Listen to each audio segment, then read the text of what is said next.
guys, welcome back to the Girl in the Middle of Conversations. It's been a few weeks, but I'm so excited to be back with some new content.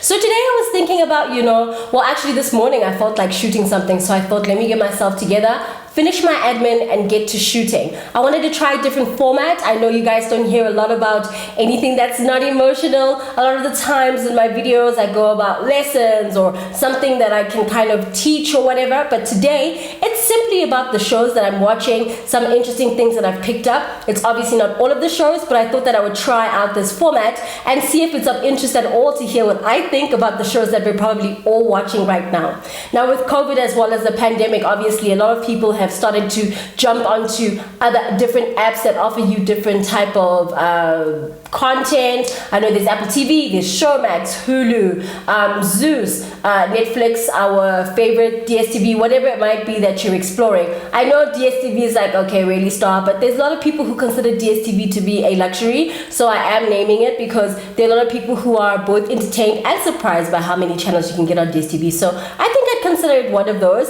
And I will also say that what I've learned within COVID is that when you have a lot of time on your hands, you will find yourself watching things that you never cared to watch for when you had less time. So DSTV is very important in this conversation. Anyway, quick update. I've been doing okay, living, breathing. I hope your families are safe and sound and that you guys are registered if you're over the age of 35 to get that COVID vaccination as soon as possible. Hope you're taking care of your families, taking care of yourself mentally, physically, emotionally as much as possible. I am trying to do the same, but also in the effort of trying to sustain that, I'm trying to put less pressure on the type of content I put in or put out, less pressure on how serious or how impactful it is, but also just making sure that I share a bit of myself or a little bit more of myself on this platform, because that's essentially what it's for. So again, thank you for joining me.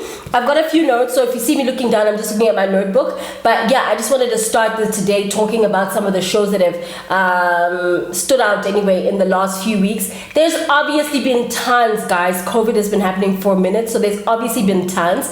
I'm just going to review the ones that have come to mind in the last few days, especially the ones that had me writing a lot of notes about them.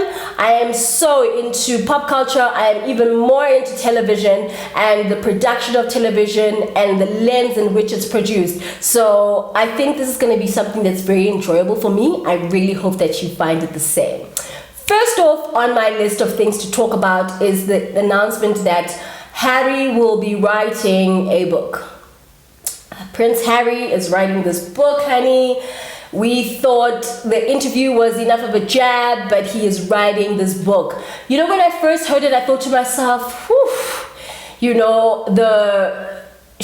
the interview scar hasn't healed, I'm sure, from the family side, right? However, it just kind of pained me that there is enough that has happened within his life for him to write a book about. If that makes any sense. I look at him and yes, there's so much that has happened and he comes from this family and, by virtue of all of that, your life is kind of magnified. So even things that feel like they're simple for you and I, when it's said that Harry did something, it is a little bit more, it has a bit more of a standing, right? Because of where he comes from. But I just kind of thought about, firstly, how sad it is that in your mid-30s that there's enough to write a book about and that you are having to, there's enough for you to shade emotionally, to get off your shoulders emotionally for you to write a book. Now look, honey, I'm also in my 30s, so I know that there's enough to happen in your 30s, enough to happen when you're in your 30s, but in your life for you to write a book. I am clear on that.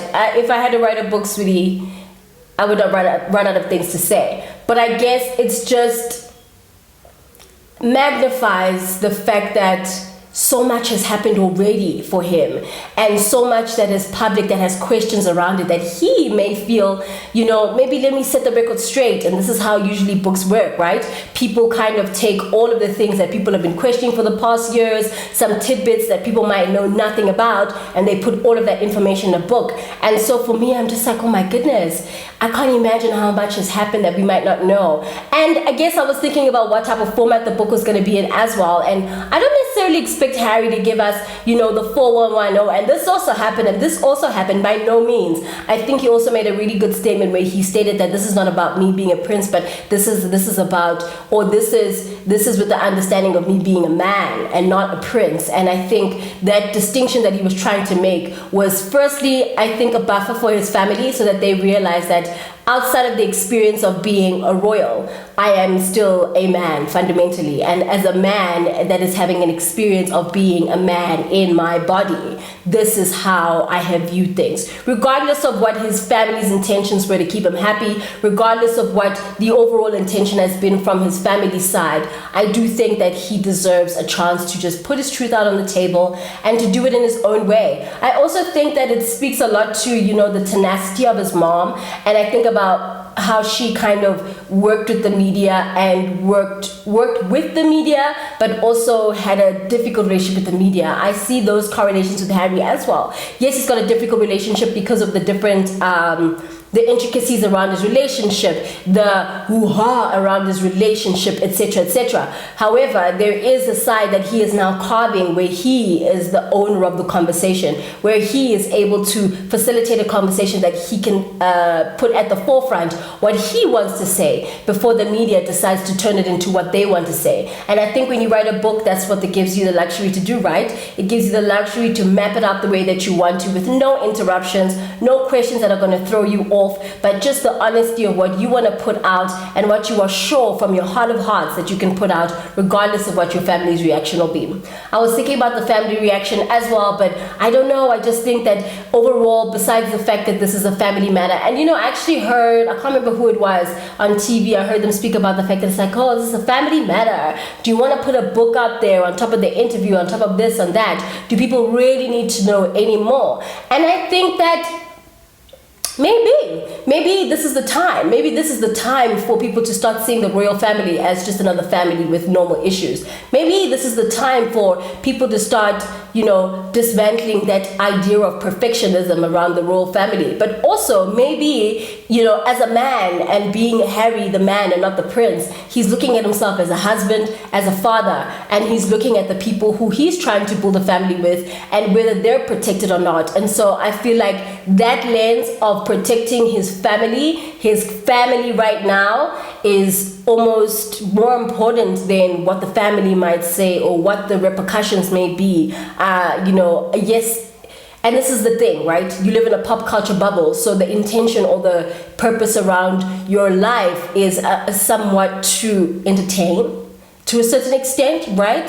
But I think that a lot of the times that we forget that people can do that and switch it off when they want, and that people can do that but also still demand privacy. Yes, you are a public figure in many ways. However, I don't think that automatically equates to us having all of the information. So what I love about a book is that it'll give us a hell of a lot more than we would have had before, but it also allows Harry to drive his own narrative and to make sure that it is what he wanted to say without the push or the encouragement of any sort of line of questioning or anything like that.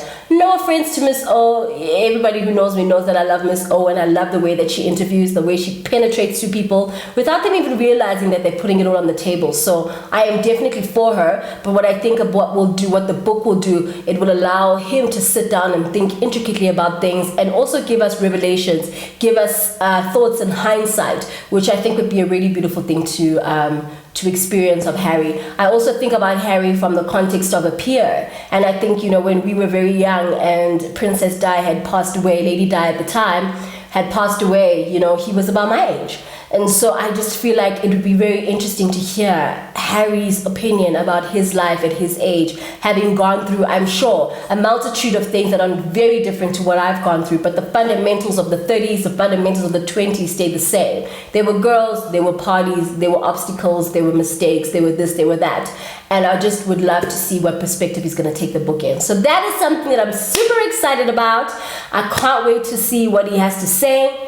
The second thing I wanted to talk about today was, okay, so you know how you go through, okay, let me say what I went through. I definitely went into a rabbit hole. I went down the rabbit hole of television. I went down the rabbit hole of having nothing to watch anymore and having to introduce myself to new shows.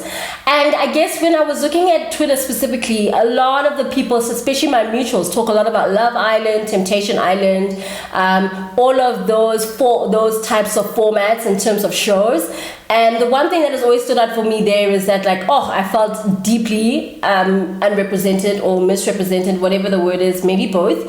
But I definitely didn't feel like I understood or didn't feel like the conversation was for me, if that makes sense. And if a girl goes onto a show like that looks like me, trust and believe there's only one of them. And so those type of things made me think about, I wonder what else, what are the conversations around love people are having around Black people. And another reason why this is really important to me was because I've always been a lover of Black love. I'm not against any other love, but I've always been such an advocate of Black families specifically. It's always been what I've wanted. And so I've always just kind of looked at these love shows like, who's addressing our love conversations, the good, the bad, the ugly, but who's addressing that? And so Will Packer has had this really great relationship with the O Network for some years now. And of the few shows that he's put up there, there's been two. One called Ready for Love, and the second one is called Put a Ring on It. And Will Packer has created these two shows that are based around love. And so I think those are the two shows that were highlighted to me as shows that are very focused on Black love, but also very focused on Black love and the issues around Black love, the setbacks around Black love, and maybe the catalysts that have brought people to these emotional stagnancies, etc. So what I've really enjoyed about Ready to Love and Put a Ring on It, firstly, is the scope of Black love again. I think that there's something so sadly tainted about how we perceive it because of an influx of negative anecdotes, negative stories, negative this and that around how Black people show love, do love, how they are in love, how they be in love. And I really can't say that, and I firstly I wouldn't want to make a comparison, but I can't say that I could make one fairly because I don't know white men. I don't know white men. I have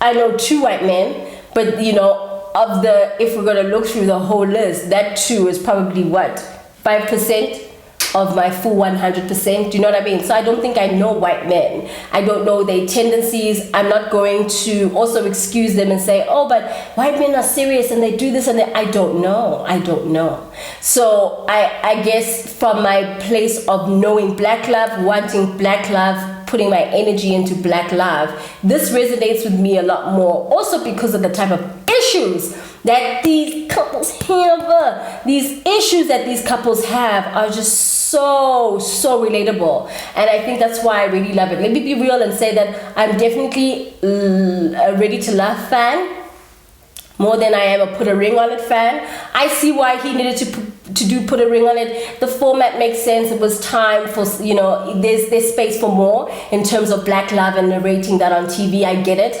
However, I think that what Ready to Love did for me was like just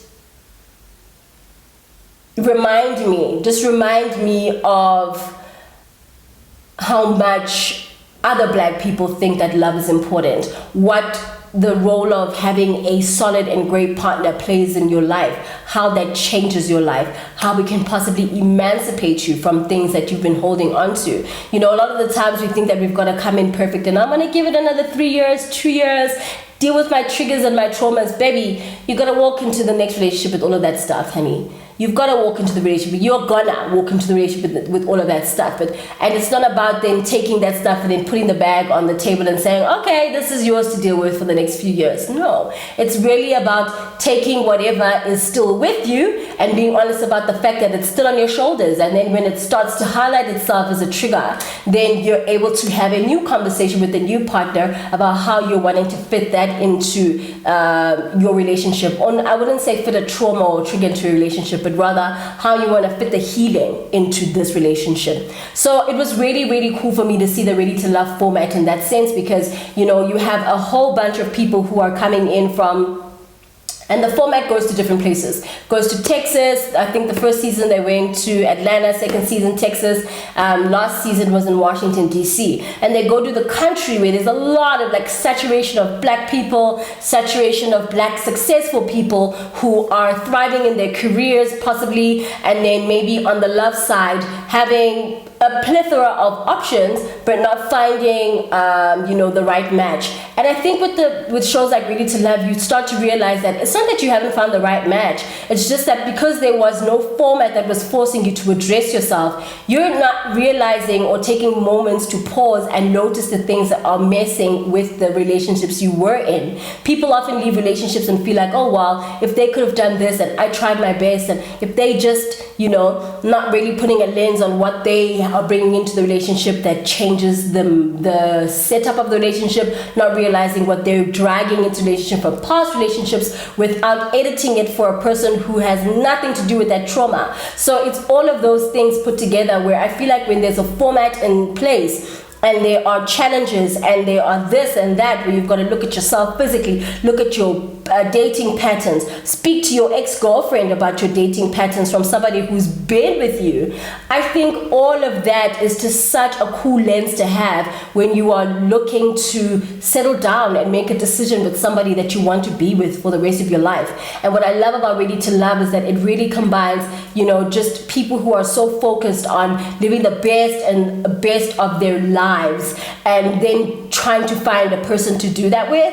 Obviously, it's reality shows where some people are there for the show, some people are there to keep their Instagram numbers up. Within all that riffraff, we always find that there's a good bulk of people who are there for genuine reasons, and that is why I really enjoy Ready to Love.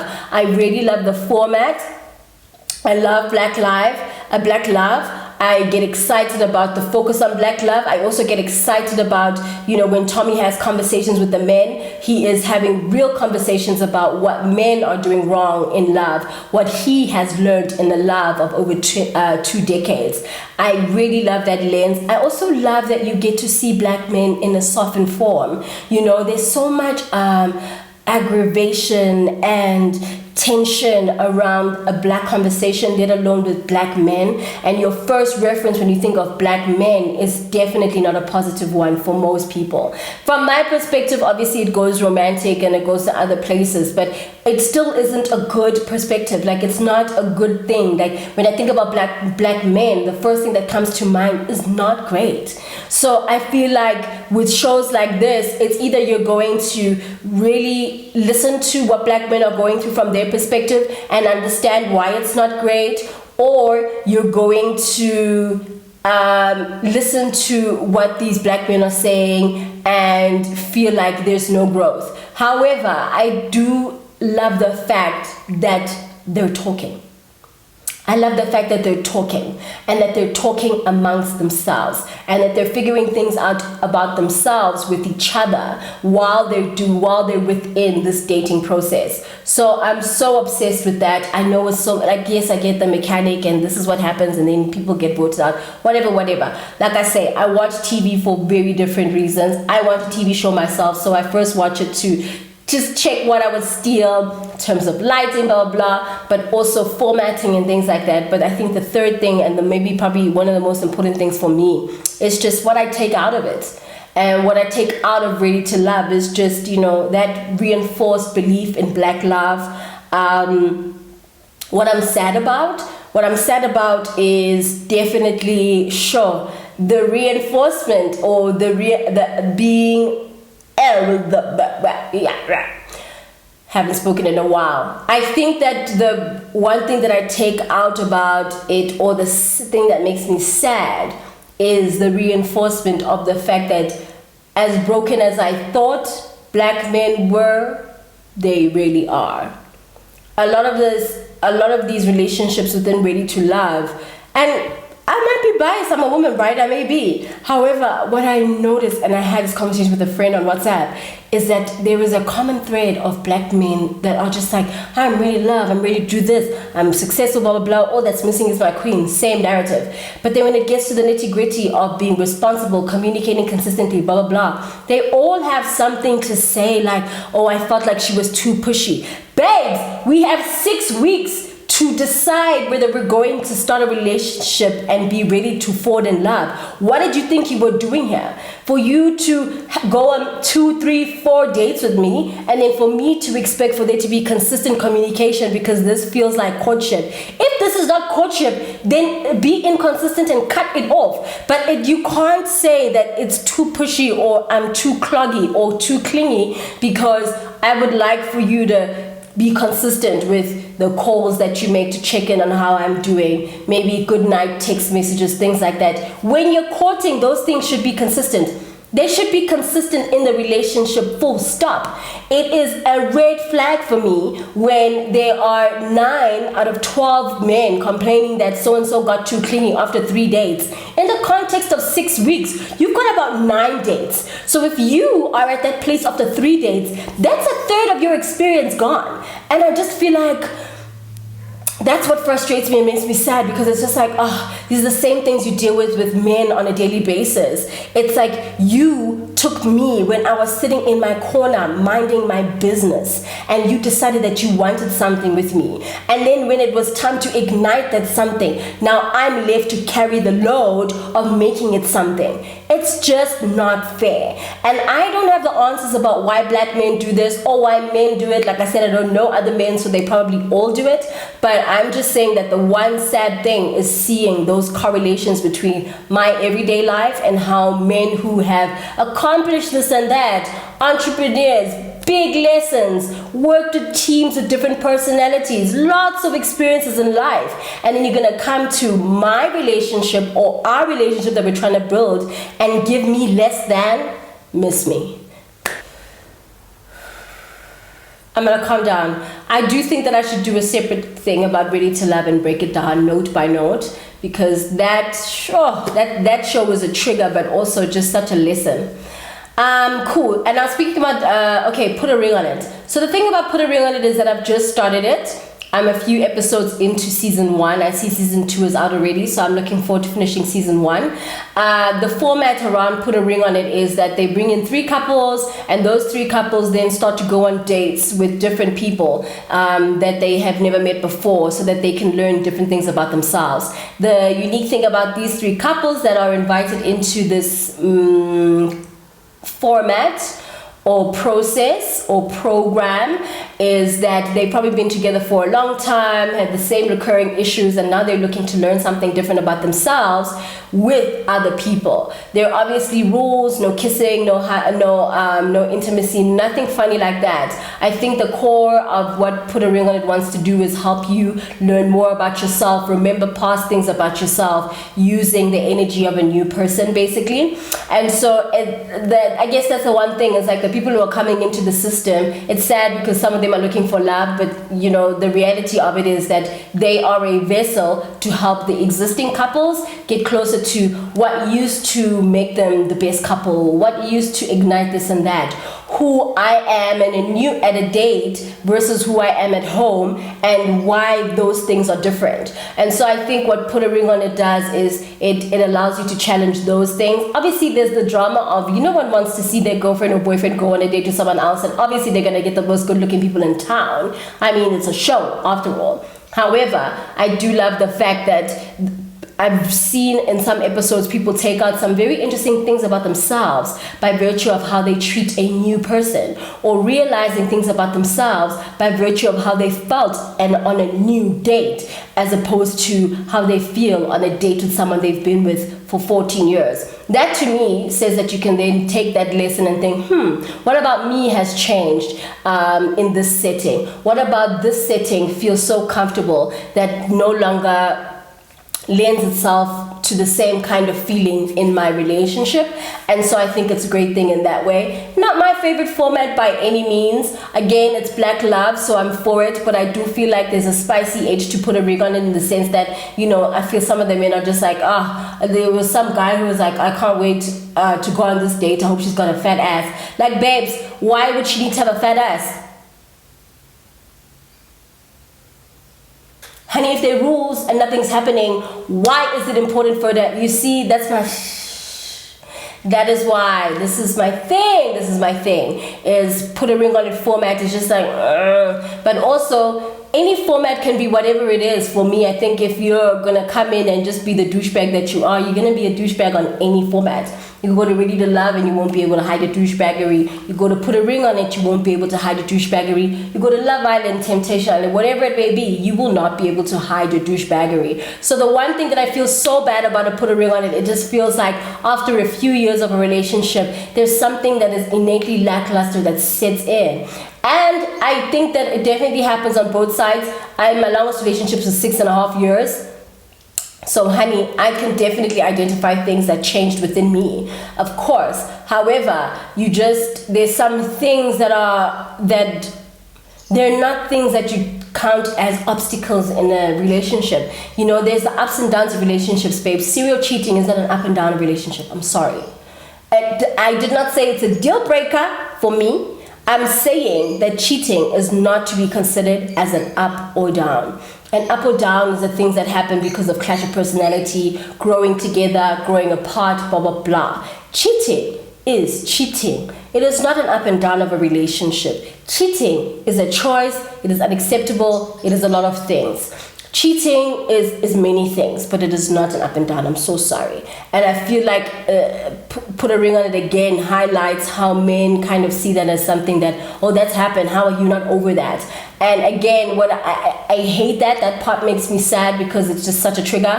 However, I do love being able to learn more about myself through those conversations, to also learn them from people who look like me, from people who are dealing with men that grew up with no fathers, from people who are dealing with men who grew up to be told that they would be the provider and this and that. And that emphasis was highlighted, but nothing about how they're allowed to be emotional. All of that stuff that makes a black man, I think is just drenched in these shows, and that's why I really appreciate them. Put a Ring on It, not so much my favorite format. However, I do appreciate the fact that they focus on black love. What is next? Okay, so the last thing that I want to talk about today is Gossip Girl. The new edition of Gossip Girl is out. It doesn't interrupt the old Gossip Girl. So the old Gossip Girl was season 1 to season 6. That is as it is. This new Gossip Girl is more of a modern take, focusing on what Gossip Girl would look like in this day and age. So for instance, instead of Gossip Girl being on a website sending text messages, Gossip Girl has an Instagram page. Instead of the Serenas, the Blairs, the expected group of friends within the Upper East Side, there is a bit of a more chilled approach to it, more street style, rich kids of mixed color, more artistic parents, but same money conversation as Gossip Girl. So the fundamentals, or some of the fundamentals, are the same. I guess this is what the other thing is why it makes me so emotional, is that, the fundamentals that they have changed about it are not necessary to change. Look, I'm only on episode 2, so this is very premature. It could be, but I also feel like I'm so sensitive about Gossip Girl. I'm allowed to tell if I like or don't like it by episode 2, because I just feel like there's distinct things that you want from Gossip Girl. So by episode 2, if I've got complaints, like, I'm not the problem. Yeah, I'm not the problem. I don't know, I feel very emotional about the Gossip Girl. I really, really do. I felt incredibly emotional about the first Gossip Girl. I loved, the certain notes, the melodrama, the this, the that, the fashion, the distinction, Haven't spoken in so long. The distinctive notes of Gossip Girl should not have been messed with. I think they shouldn't have changed like the fundamental cues that make you recognize it as Gossip Girl. I see, like, in terms of Serena, blah blah, all of those characters changed. Obviously, the modern perspective of what rich kids look like has definitely evolved. Cool. However, the one thing I just want to say, okay, let me go down the list. The first thing that I noticed, I love the fashion, cool, but there's a lot of street style that is very representative of where we are in this day and age. Cool, tick, but it is not it's not necessarily accurate to say that there isn't somebody who has like a classic way of a classic style, like Blair type of thing, you know, like Chanel-esque. I felt like there could have been one character who did the preppy look head to toe unapologetically in the skew of 2021, if that makes any sense. I get the loose tops and the oversized this and the multiple earrings and wada. I get it, because street style is so beautiful in that sense. Like, you literally, it's such an effortless approach. However, I do feel like another fundamental about Gossip Girl was that you were seeing different lenses of fashion. You had Jenny, who was taking you through just a gothic dream of her becoming the girl that she would become, and trying to kind of test it first with the eyeliner and then the bang, and then seeing what she's able to put together with her cheap clothes and how she makes goth work. And when she starts to, you know, when she's got money for Gautier and all of those, what her goth style evolves to. However, the trajectory made a lot of sense. So I just miss those unapologetic and obnoxious and obvious fashion stories. Jenny was that for me. Dan Humphrey was that for me. Vanessa was that for me. The hippie, you know, the hippie in her. As the years progressed, her hair got a little longer. It didn't get straight or anything, but it got a little longer. When she was making more money, she still wore the hippie type clothes, but you can see that, okay, she's a working girl now, not repeating outfits the way she used to. Serena, very distinct bombshell aesthetic. Blair, very distinct Coco Chanel aesthetic. So I just feel like that was something that I would have been so, especially in the age of Instagram, where an image is so priceless, where an image, where fashion, where style, where looking, where viewing with your eyes is so highlighted, where aesthetics are so highlighted. I thought it was a missed opportunity for them to not double click on a fashion story. We're 2 episodes in. I might be premature, but I just felt like I really wanted to see Blair, you know. I really wanted to see 2021 full Chanel head to toe. I really wanted to see that. I really wanted those fashion moments from separate girls, and I just hope that it starts to shine through. I'm just opening here because I wrote a few notes. Oh, actually, the most important thing is there is absolutely no reason on planet Earth for us to know who Gossip Girl is. Besides the fact that it's this whack-ass teacher thing, that the teachers are now taking over Gossip Girl, there was no need. That for me was another fundamental that helps them stretch the suspense through the seasons. The thing that I think helped the first Gossip Girl go beyond season 4, where I started feeling like the writing was changing, was waiting to hear who Gossip Girl is. And I think it would have been so cool to reveal in a modern way who Gossip Girl is, through the internet, through a hack, through something like that. And also the fact that in this day and age, it literally could have been anyone, including the teachers. But that's not a fundamental I want to know, the first episode. Because, like, what am I watching it for now? Am I watching it for the melodrama? I was. But the core fundamental of who Gossip Girl is now gone. And that's why I'm just like, I feel like I have the right to be emotional about this, because I have valid points. Anyway, what's the next thing? Oh, that's the other thing. So now we know who Gossip Girl is, but then she still has the voice. Why keep the voice if we know who Gossip Girl is? I saw some shoddy line with one of the teachers saying, and the voice is hard to do. Why would she be doing the voice if she's not even doing videos on Instagram? Why would she acknowledge the voice if the voice is not even speaking? You know, you guys have already messed with the fundamental of knowing Gossip Girl, so why would you bring the voice in again? Bring the voice in again if somebody's going to, you know, if you're going to create a story around the voice. But for the teacher to just be like, it's so hard to do the voice. My first question was, where were you doing the voice, sis? Where were you doing the voice? Because your script doesn't make sense right now. We know you're Gossip Girl. So where were you doing the voice? Because you're posting stills on Instagram. So where were you doing the voice for you to know that it's difficult? You see, people think too much when they're invested. So I'm watching Gossip Girl like a baby, just staring at it and every single detail of its face because I'm invested. And now you guys have gone and fucked up Gossip Girl's eyebrows. That's a big deal. A face is like, you know, on a face, eyebrows are a big deal. And you guys have gone and messed up the eyebrows.